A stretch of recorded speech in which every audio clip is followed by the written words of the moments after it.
Olá pessoal, sejam bem-vindos ao meu canal. Se você é novo por aqui, o meu nome é Vivian. Há 4 anos eu resolvi largar tudo, deixar tudo para trás no Brasil para iniciar minha jornada neste país maravilhoso. Hoje eu trouxe aqui um pouquinho de informação sobre o seguro público de saúde no Canadá, especificamente em Ontário.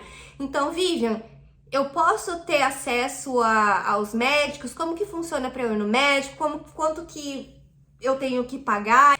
Como eu faço para ir no especialista? Todas essas perguntinhas eu vou contar para vocês agora. Mas antes de ir lá, se você ainda não é inscrito no meu canal, se você for novo por aqui, não deixa de se inscrever no meu canal. Toda semana tem vídeos novos sobre o Canadá, trabalho, estilo de vida, imigração e muito mais. Agora chega de conversa.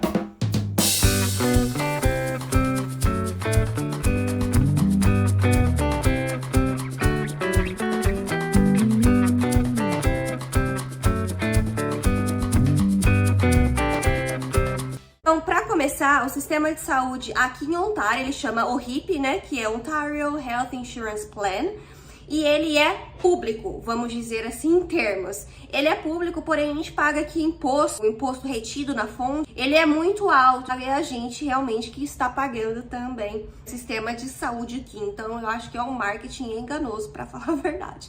Mas, enfim.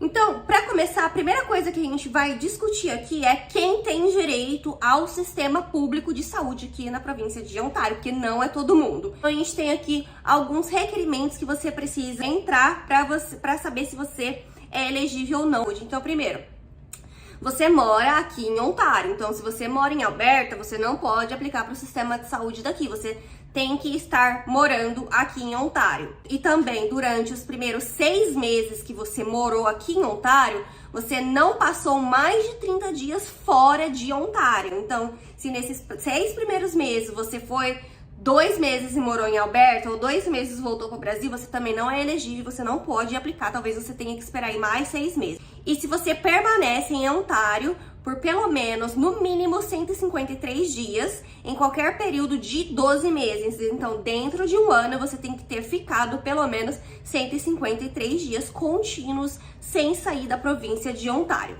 Porém, você pode se encaixar aí nesses 3, mas se você for visitante ou turista, você não tem direito.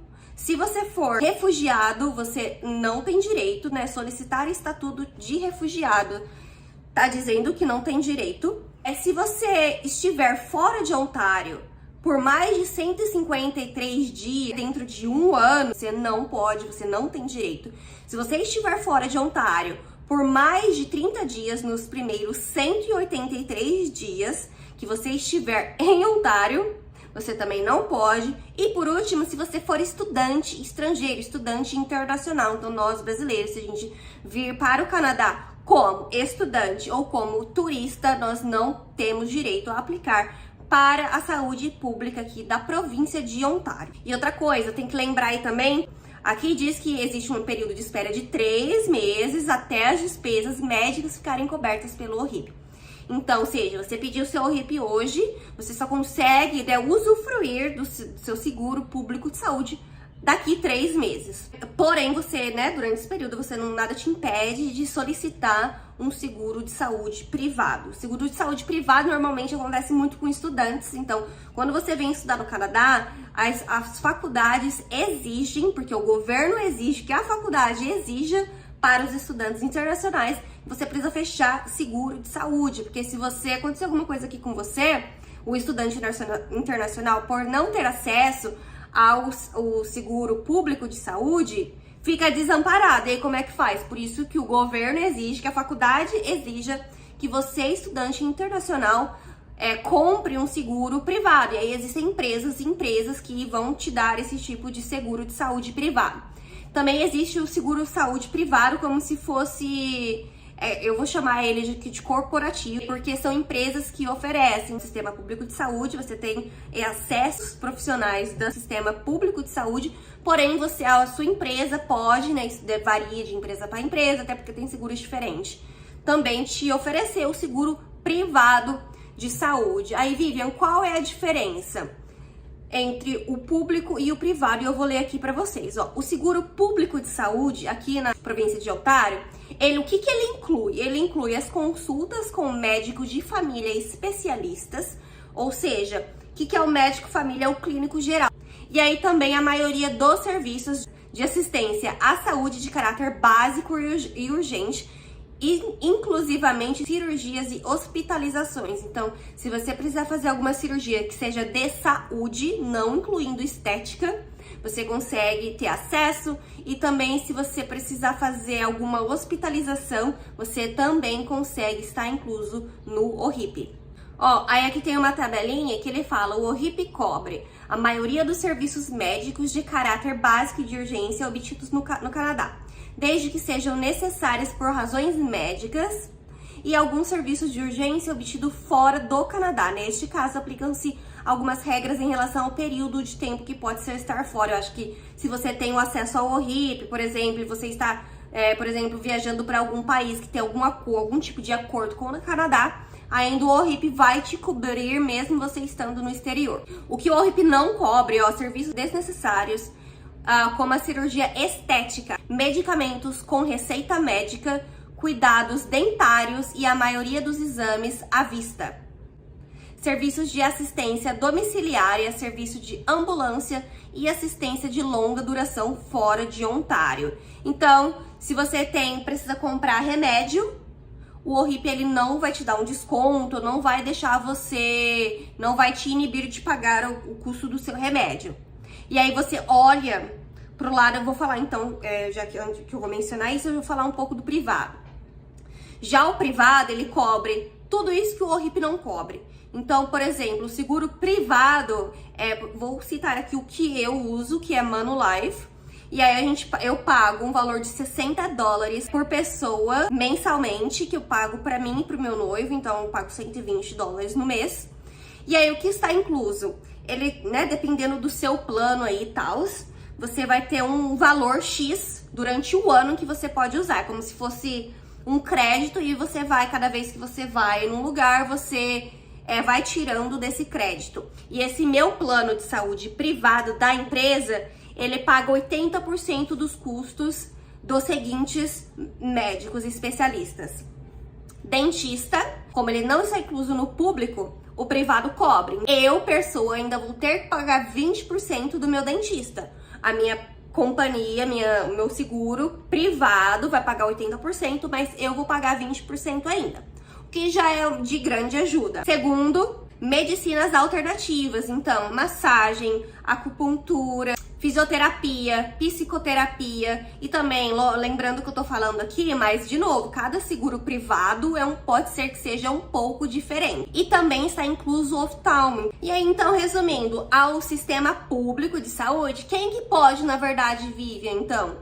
Então, na verdade, quem vai ter acesso ao sistema público de saúde vão ser as pessoas que vêm com permissão de trabalho, né? Quem tem o work permit, independente se seja fechado ou aberto.